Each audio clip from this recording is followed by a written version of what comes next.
Film ini mengisahkan tentang kehidupan di sebuah negara yang mengalami krisis semenjak wabah virus merenggut banyak kehidupan. Dan saking parahnya penyebaran penyakit itu, diputuskanlah satu kota akan menjadi zona aman. Kota tersebut dijaga sangat ketat, dibuat dinding pembatas sehingga tidak ada yang bisa masuk dan keluar dengan alasan apapun. Walau kenyataannya masih banyak warga di luar sana yang harus bertahan sendiri melawan ganasnya penyakit yang terus berkembang dengan cepat. Dan akhirnya kehidupan ala rimba pun terjadi di luar sana. Siapa yang terkuat bisa bertahan dan siapa yang lemah akan tertindas tanpa harapan.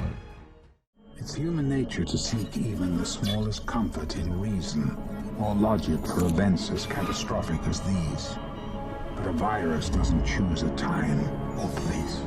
Cerita ini dimulai di tahun 2008. Saat ini Inggris tengah dilanda virus mematikan yang dikenal dengan nama Reaper. Virus ini sendiri awalnya hanya berupa flu biasa, namun lama-kelamaan penyakit ini menyebar sangat cepat, bahkan tingkat keganasannya tak bisa lagi terbantahkan. Yang lebih membuat parah, vaksin masih belum bisa ditemukan, sementara jumlah korban yang berjatuhan semakin hari semakin bertambah banyak, dan dunia pun kini terancam menuju kehancuran massal. Pemerintah Inggris akhirnya memutuskan untuk mengkarantina seluruh Skotlandia. Namun tentu saja keadaan yang semakin tak terkendali, banyak warga yang berbondong-bondong tak ingin berada di zona karantina. Demi menjaga agar virus tak kemana-mana, walaupun mereka terus berontak dan melawan, akhirnya dengan terpaksa gerbang itu pun ditutup rapat. Setelah perbatasan benar-benar tersegel, ternyata di sisi lain seorang ibu berhasil menitipkan anaknya untuk dibawa. Dan setelahnya dinding itu pun dijaga ketat, tak satu pun orang bisa keluar dan masuk ke sana. Semakin lama waktu bergulir, Skotlandia berubah menjadi zona mengerikan. Kerusuhan, perampokan, hingga saling bunuh untuk bertahan hidup pun terjadi di mana-mana. 25 tahun berselang, tim satuan khusus terlihat sedang melakukan penggerebekan jaringan narkoba di London.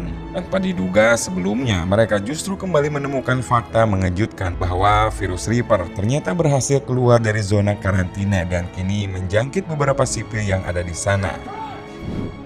Hal buruk tersebut kemudian disampaikan langsung kepada Perdana Menteri Inggris hingga diputuskanlah untuk membuat rapat darurat. Di dalam rapat itu, salah satu peserta bernama Jan kemudian mengemukakan agar segera membuat penampungan dan memblokade seputaran tempat yang disinyalir menjadi pusat penyebaran virus. Selain itu, ia juga menyarankan agar mengatur stasiun medis sampai terhadap melakukan evakuasi dengan sesegera mungkin. Namun hal tersebut tidak disetujui oleh Bill karena jika mengkarantina para penduduk bersama dengan virus, hal itu tentu saja hanya akan membunuh penduduk dengan perlahan dan juga akan menyebabkan kerusuhan yang tak bisa tertahan lagi. Dan ia pun akhirnya bertanya kenapa tidak mengambil jalan lain untuk menyelamatkan mereka semua. Untuk membuat kesepakatan mengenai apa yang harus mereka lakukan ke depan, Perdana Menteri pun akhirnya mengajak Bill untuk berunding di ruangannya bersama dengan Canaris. Dalam perundingan itu, Canaris kemudian mengungkapkan bahwa dari hasil rekaman satelit militer di Glasgow, ternyata di sana ditemukan ada beberapa orang yang selamat dari serangan virus. Dengan kata lain, mereka yang selama ini berada di zona karantina telah menemukan obat penangkal. Demi menjaga agar keadaan terkendali, Perdana Menteri pun langsung memerintahkan Bill untuk mengirim tim terbaiknya ke sana. Awalnya Bill pun menolak tegas, apalagi hanya diberi waktu 48 jam. Sedangkan bisa saja di sana timnya terinfeksi dan justru malah berakibat fatal. Namun sang Perdana Menteri pun menegaskan kalau tak dilakukan maka pemerintahan akan hancur dan warga akan melakukan kerusuhan. Setelah perundingan selesai, Bill pun terpaksa harus mengirim Eden dari DDS, Department of Domestic Security. Di bawah pimpinan Eden lah mereka nantinya akan mencari Dr. Ken, seorang ilmuwan yang diduga berhasil menemukan obat antivirus Reaper. Dan yang cukup memberatkan, ia hanya diberi waktu 48 jam untuk menyelesaikan misi. Dan apabila dalam waktu tersebut mereka tak berhasil membawa penangkal virus, maka Canaris pun menyarankan tak usah kembali karena bisa dipastikan London akan habis dan sudah tak ada lagi yang akan bertahan hidup. Sampailah Eden di perbatasan. Di sana ia pun langsung mengecek semua perlengkapan. Dari mulai alat transportasi apa yang akan mereka gunakan, termasuk juga beberapa senjata untuk pertahanan diri. Di sela-sela itu dia juga mulai berkenalan dengan rekan tim yang akan bertugas bersamanya. Mereka adalah Norton, selanjutnya Chandler dari divisi perang, Reed yang nanti bertugas sebagai sopir, Fresno dan juga Miller, dan sisanya Dr. Turnbull dan Stirling, seorang ahli sampel virus. Setelah semua persiapan selesai, gerbang yang sudah puluhan tahun tersegel pun kini dibuka kembali. Mereka pun mulai perjalanan dan sampai memasuki Glasgow, mereka pun kini menyaksikan bagaimana kota itu terbengkalai. Di sana hanya menyisakan bangunan tua yang kosong tanpa adanya tanda-tanda sebuah kehidupan. Tak lama kemudian, sampailah mereka di sebuah rumah sakit dan Eden pun beserta timnya segera turun untuk memulai pencariannya. Dengan penuh hati-hati, ia pun memimpin pencarian, bahkan mulai memeriksa keadaan rumah sakit dengan menggunakan mata palsu yang sekaligus ia jadikan kamera pengintai. Setiap lorong dan juga setiap ruangan mereka pun sisir dengan hati-hati. Namun sekian lama mencari, ternyata tak kunjung ada petunjuk apapun selain bekas praktek dan juga kerangka manusia yang berserakan di mana-mana. Sementara itu, di dalam kendaraan Reed dan juga Chandler mendapati bahwa layar kamera mereka tiba-tiba error. Hingga saat berhasil dinyalakan, tiba-tiba saja muncul seseorang di sana.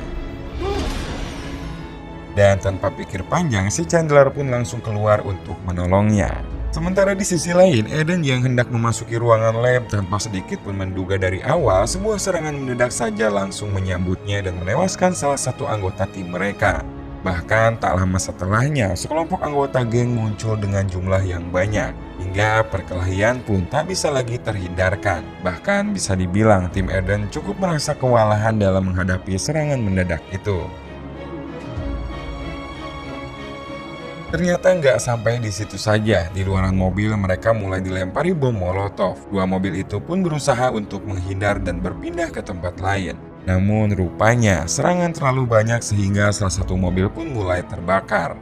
Yang lebih mengejutkan lagi, orang yang tadi telah mereka tolong ternyata hanya pura-pura guys. Karena tak lama setelahnya ia pun menyerang Chandler dari belakang dan langsung menggoroknya. Di sisi lain, Reed yang juga mulai diserang terlihat berjibaku dengan cukup sengit. Beruntung serangan demi serangan itu berhasil ia lalui dan akhirnya sampailah di tempat parkir rumah sakit. Eden dan kawan-kawan pun tepat waktu datang dan mulai melakukan perlawanan kembali.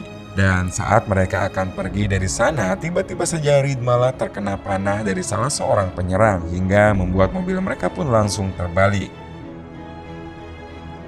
Mereka yang masih selamat terlihat mencoba melakukan perlawanan semampu yang mereka bisa lakukan. Namun memang apa daya, musuh yang harus dilawan justru semakin tak terhitung. Norton pun dan temannya berhasil menyelamatkan diri, sementara sisanya harus mati secara mengenaskan. Dan satu lagi, Eden di sana berhasil ditangkap dan langsung dibawa untuk interogasi. This one's for Saul. Dalam interogasi itu, ternyata Saul yang menjadi pemimpin di sana menyangka kalau Eden adalah suruhan dari Dr. Ken.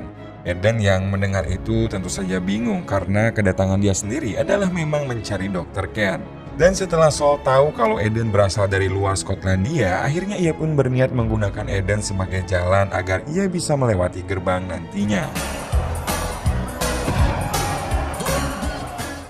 Untuk merayakan itu, Saul pun mengadakan pesta sekaligus mengadakan makan bersama dengan membakar salah satu tawanan. Dengan sorak riuh, mereka pun bersemangat saling berebut daging manusia yang telah gosong terbakar. Saat semua teralihkan dengan pesta itu, Eden dengan cerdiknya berhasil meloloskan diri dengan melumpuhkan beberapa penjaga. Di sana, ia juga bertemu dengan salah satu tahanan yang bernama Kelly. Setelah sedikit berbincang dengan Kelly, ternyata ia adalah anak kandung dari Ken dan ia pun meminta dibebaskan dengan janji ia akan membantu mempertemukan Eden dengan Ken. Saat akan membuka pintu, ternyata pacar Saul datang dan terjadilah perkelahian di sana. Dengan cukup sulit, akhirnya Eden pun berhasil membunuhnya dan memotong kepalanya. Dalam usahanya melarikan diri itu, sampailah Eden di sebuah stasiun. Di sana ternyata sudah ada Joshua, yaitu teman dari Kelly. Sementara di sisi lain, Norton dan Stirling terlihat mulai dikejar-kejar oleh anak buah Saul. Dan untungnya setelah diberi arahan untuk menuju ke stasiun, akhirnya mereka pun bisa selamat dan berhasil lolos dari kejaran mereka.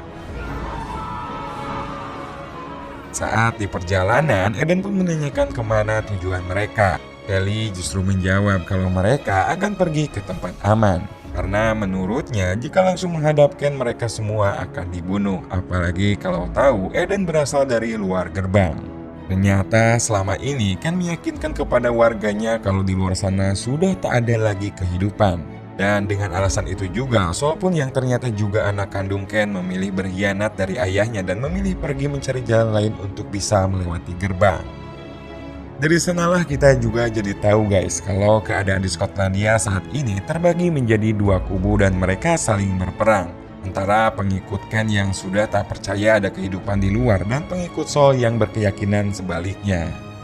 Setelah turun dari kereta, Eden dan yang lainnya pun kemudian diajak menuju ke sebuah jalan di antara bebukitan sampai melewati sebuah terowongan. Sesampainya di suatu tempat, tiba-tiba saja mereka disergap oleh para kawanan pasukan Ken yang sedang berpatroli. Agar bisa cepat bertemu Ken, akhirnya Eden pun menyarankan untuk menyerah saja. Namun sayang sekali Joshua yang sempat berlari harus terbunuh oleh panah salah satu pasukan di sana. Singkat cerita, bertemulah mereka dengan Ken. Di sana Ken pun terlihat sangat tidak menyukai kedatangan tamu dari luar. Ken bahkan mengatakan kalau alasan mereka hidup bukan karena ilmu pengetahuan, melainkan karena menjalani hidup yang alami. Dengan kata lain, mereka yang hidup di sana adalah orang-orang yang selamat dan berhasil mengisolasi mandiri dari serangan virus 25 tahun lalu. Walaupun Eden telah mengungkapkan kalau virus Reaper telah kembali, namun Ken sepertinya tak peduli karena menurutnya dulu dirinya pun diterlantarkan begitu saja oleh pemerintah tanpa ada pertolongan sedikit pun. Kembali ke London, ternyata virus Reaper telah menular lebih cepat dari yang dibayangkan. Saat semua dibingungkan dengan bagaimana menanggulangi virus tersebut, tiba-tiba seorang yang terjangkit berhasil menerobos masuk ke tempat Perdana Menteri. Beruntung, Bill pun segera bertindak cepat melumpuhkan si pria tersebut. Namun, tanpa diduga, darah yang terinfeksi virus itu tak sengaja menyiprat ke wajah sang Perdana Menteri. Dan ia pun dengan arahan dari Canaris mau tak mau harus diisolasi. Tak bisa membayangkan dengan hal buruk yang bakal terjadi. Sang Perdana Menteri pun akhirnya memilih bunuh diri di sana. Sementara itu, Eden terlihat dimasukkan ke dalam pertarungan gladiator untuk melawan prajurit terbaik pilihan Ken. Dengan perlengkapan penuh, si musuh pun mulai menyerang Eden bertubi-tubi. Sedangkan Eden sendiri yang tanpa senjata apapun hanya bisa menghindari serangan. Sementara itu, ternyata di sisi lain Norton berhasil melumpuhkan penjaga dan setelahnya Kelly pun mengajak Norton masuk ke dalam gudang senjata. Sebagai pemimpin dari satuan khusus, tentu saja Eden pernah dilatih untuk jeli dalam berbagai keadaan. Akhirnya melihat ada kesempatan, ia pun mulai naik dan merebut senjata salah satu penjaga yang ada di sana. Martil itu pun ia gunakan dengan cepat untuk membuat serangan balik. Dan benar saja, tak butuh waktu lama bagi Eden untuk membuat musuhnya terjungkal tak berdaya. Tak terima dengan kekalahan, Ken pun memerintahkan untuk mengeksekusi langsung Eden. Namun tiba-tiba saja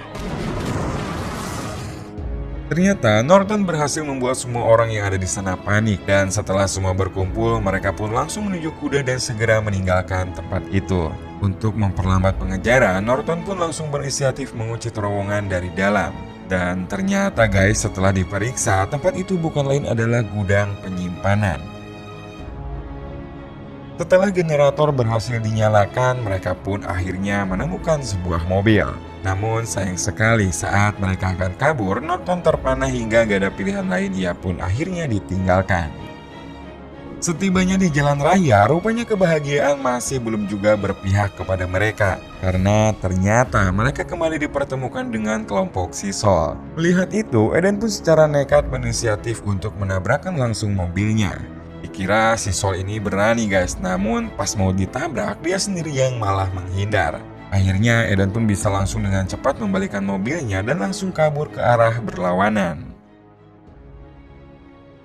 Tak terima, Saul dan anak buahnya kembali tancap gas dengan barbarnya dan aksi kejar-kejaran pun berlangsung sangat sengit. Hingga suatu waktu anak buah Saul berhasil mengejar Eden dan bersiap melepaskan anak panahnya. Saat itulah Eden pun secara cepat mengerem langsung mobilnya dan alhasil panah itu pun justru mengenai kepala dari mayat pacar Saul. Dengan mengandalkan skillnya dan penuh amarah, Saul pun akhirnya berhasil melompat ke arah mobil Eden. Pertarungan pun tak lagi terhindarkan di mana mereka saling cekik, saling tonjok dan juga berbagai aksi menantang maut yang lainnya.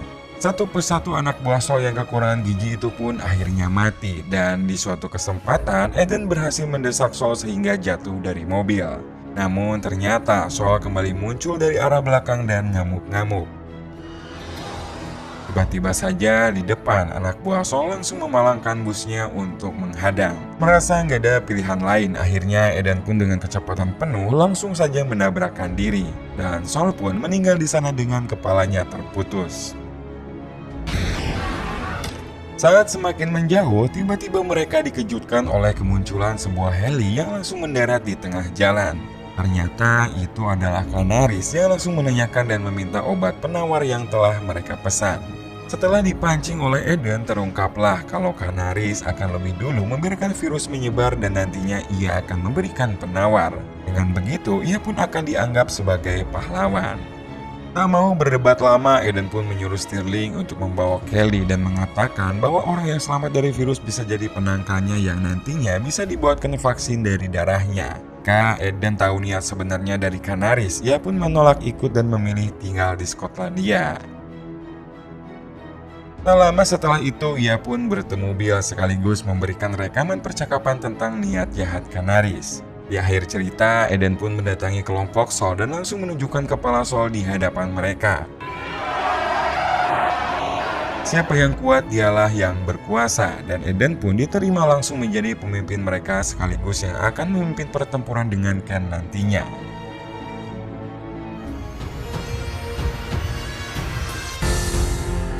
Bukan seorang kesatria saat seorang ingin bertahan hidup dengan mengorbankan orang di sekitarnya. Karena orang yang baik akan lebih mengutamakan memberi pertolongan sebelum mengutamakan kepentingan dirinya sendiri. Semoga kalian terhibur dengan cerita kali ini guys. Jangan lupa diklik dulu tombol subscribe-nya biar kalian nantinya gak ketinggalan tentang video-video terbaru lainnya.